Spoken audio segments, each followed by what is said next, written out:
اے اللہ یہ قریش کے لوگ ہیں، یہ تیرے دشمن اپنے تمام بہادروں کے ساتھ بڑے غرور کے عالم میں تجھ سے جنگ کرنے یعنی تیرے احکامات کی خلاف ورزی اور تیرے رسول کو جھٹلانے کے لیے آئے ہیں۔ اے اللہ آپ نے مجھ سے اپنی مدد اور نصرت کا وعدہ فرمایا ہے، لہٰذا وہ مدد بھیج دے۔ اے اللہ تو نے مجھ پر کتاب نازل فرمائی ہے اور مجھے ثابت قدم رہنے کا حکم فرمایا ہے، مشرکوں کے اس لشکر پر ہمیں غلبہ عطا فرما۔ اے اللہ انہیں آج ہلاک فرما دے۔ ایک اور روایت میں آپ صلی اللہ علیہ وآلہ وسلم کی دعا میں یہ الفاظ بھی آئے ہیں، اے اللہ اس امت کے فرعون ابو جہل کو کہیں پناہ نہ دے، ٹھکانہ نہ دے۔ غرض جب قریشی لشکر ٹھہر گیا تو انہوں نے عمیر بن وہب جہمی رضی اللہ تعالی عنہ کو جاسوسی کے لیے بھیجا۔ یہ عمیر بن وہب رضی اللہ تعالی عنہ بھی بعد میں مسلمان ہو گئے تھے اور بہت اچھے مسلمان ثابت ہوئے تھے۔ آپ صلی اللہ علیہ وآلہ وسلم کے ساتھ غزوہ احد میں بھی شریک ہوئے۔ قریش نے حضرت عمیر رضی اللہ تعالی عنہ سے کہا جا کر محمد صلی اللہ علیہ وآلہ وسلم کے لشکر کی تعداد معلوم کرو اور ہمیں خبر دو۔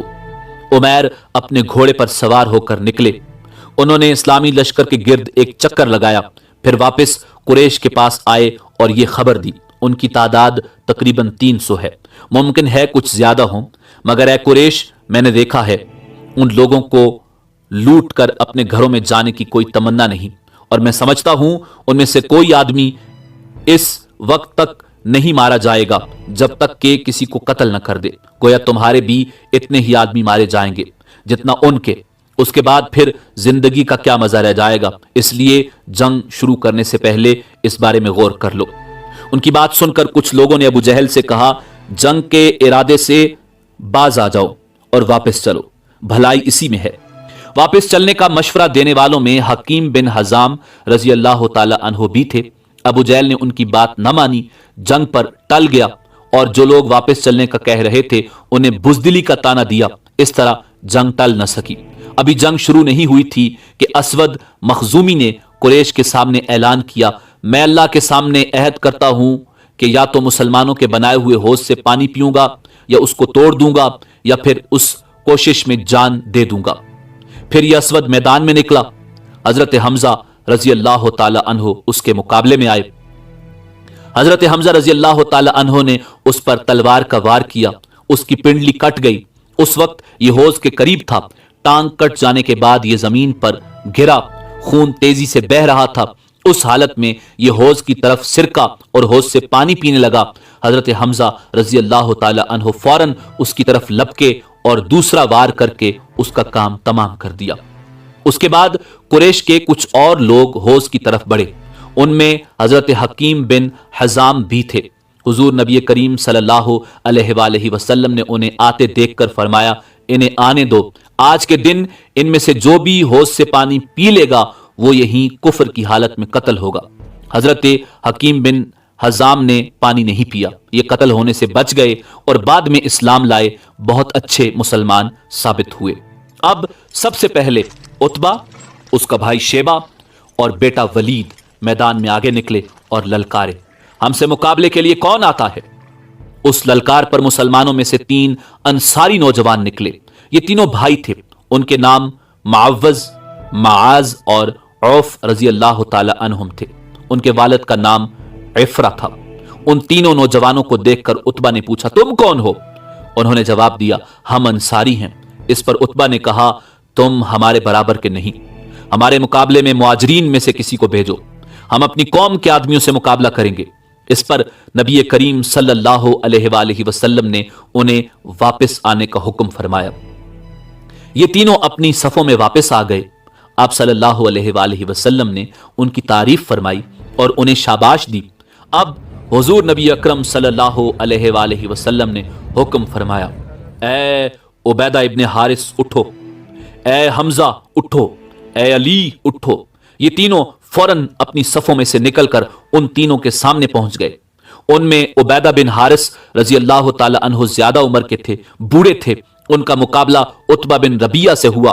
حضرت حمزہ رضی اللہ تعالی عنہ کا مقابلہ شیبہ سے ہوا اور شیر خدا علی المرتضی رضی اللہ تعالی عنہ کا مقابلہ ولید سے ہوا۔ حضرت حمزہ نے شیبہ کو وار کرنے کا موقع نہ دیا اور ایک ہی وار میں اس کا کام تمام کر دیا۔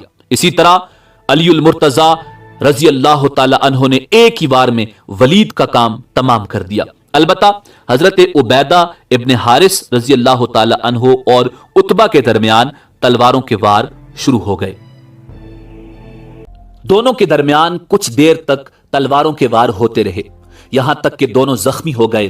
اس وقت تک حضرت امیر حمزہ رضی اللہ تعالی عنہ اور شیر خدا علی المرتضی کرم اللہ وجہ الکریم اپنے اپنے دشمن کا صفایا کر چکے تھے، لہٰذا وہ دونوں ان کی طرف بڑھے اور عتبہ کو ختم کر دیا۔ پھر زخمی حضرت عبیدہ بن حارث رضی اللہ تعالی عنہ کو اٹھا کر لشکر میں لے آئے، انہیں آپ صلی اللہ علیہ وآلہ وسلم کے پاس لٹا دیا گیا۔ انہوں نے پوچھا، اے اللہ کے رسول، کیا میں شہید نہیں ہوں؟ آپ صلی اللہ علیہ وآلہ وسلم نے ارشاد فرمایا، میں گواہی دیتا ہوں کہ تم شہید ہو۔ اس کے بعد حضرت عبیدہ بن حارث رضی اللہ تعالی عنہ نے جام شہادت نوش فرمایا۔ حضور نبی کریم صلی اللہ علیہ وآلہ وسلم جب غزوہ بدر سے واپس آ رہے تھے تو روایات کے مطابق اس وقت حضرت عبیدہ بن حارث زخموں کی تاب نہ لاتے ہوئے شہید ہو گئے۔ میدان بدر میں امام الانبیاء جناب محمد الرسول اللہ صلی اللہ علیہ وآلہ وسلم نے صفوں کو سیدھا کیا اور فرمایا، جب دشمن قریب آ جائے تو انہیں تیروں سے پیچھے ہٹانا اور اپنے تیر اس وقت تک نہ چلانا جب تک دشمن نزدیک نہ آ جائے، کیونکہ زیادہ فاصلے سے تیر اندازی اکثر بیکار ثابت ہوتی ہے۔ اسی طرح تلواریں بھی اس وقت تک نہ چلانا جب تک کہ دشمن بالکل قریب نہ آ جائے۔ اس کے بعد حضور نبی اکرم صلی اللہ علیہ وآلہ وسلم نے صحابہ کرام رضوان اللہ تعالی علیہم اجمعین کو یہ خطبہ ارشاد فرمایا، مصیبت کے وقت صبر کرنے سے اللہ تعالیٰ پریشانیاں دور فرماتا ہے اور غموں سے نجات عطا فرماتا ہے۔ پھر آپ صلی اللہ علیہ وآلہ وسلم اپنے سائبان میں تشریف لے گئے۔ اس وقت حضرت ابوبکر صدیق رضی اللہ تعالی عنہ آپ کے ساتھ تھے۔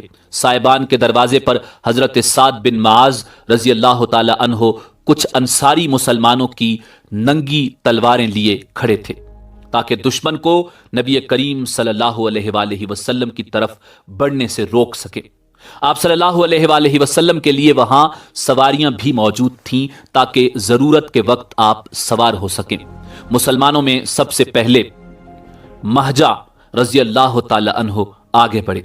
یہ حضرت عمر رضی اللہ تعالی عنہ کے غلام تھے۔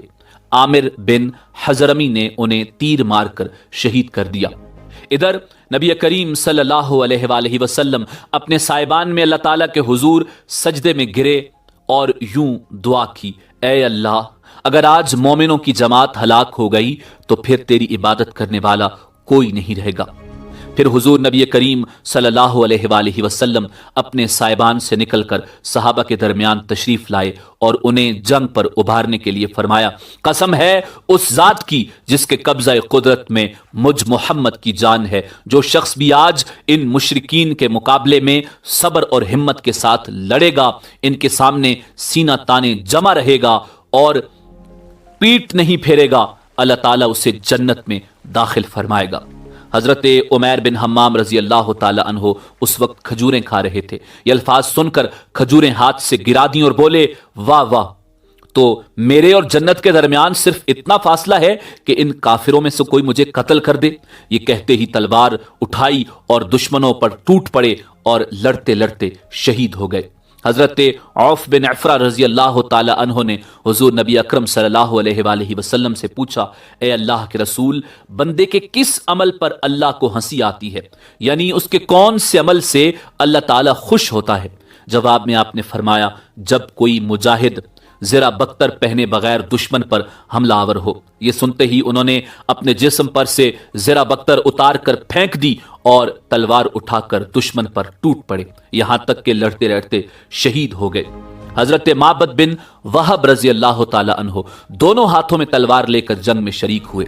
یہ نبی پاک صلی اللہ علیہ وآلہ وسلم کے ہم زلف تھے، یعنی ام المومنین حضرت سودا رضی اللہ تعالی عنہا کی بہن کے خاوند تھے۔